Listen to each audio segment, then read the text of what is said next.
Guys, ngayon ay magluluto ako ng tugok. Ito, try nga natin yun to kung unsa patala, kung ano patala to kaanghang to. First time ko matikman to with cheese. So hindi siya masyado maanghang kasi with cheese siya eh. Yan, lagay na natin siya kasi kumulo na natin to. Yan, nalagay na, antayin natin siya lumambot.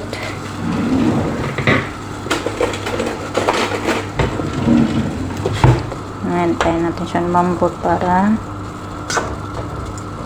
try natin ito kung gaano ba talaga siya kaanghang. Pero hula ko hindi rin siya maanghang kasi cheese flavor. Ayun o, cheese flavor. Siguro hindi siya maanghang. Try natin. Tinanggalan na natin siya ng tubig kasi malambot na. Nakita ko lang to sa Facebook. Gatas ang nilagay. Parang dami ata ng gatas Ano lang siya. Lutuin lang siya. Nakita ko lang to sa Facebook. Ilagay ang hot sauce. Ganyanin. Kita ko to sa Facebook eh. Try nga natin to.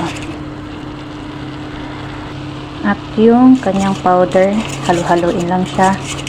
Ito yung nakita ko sa Facebook.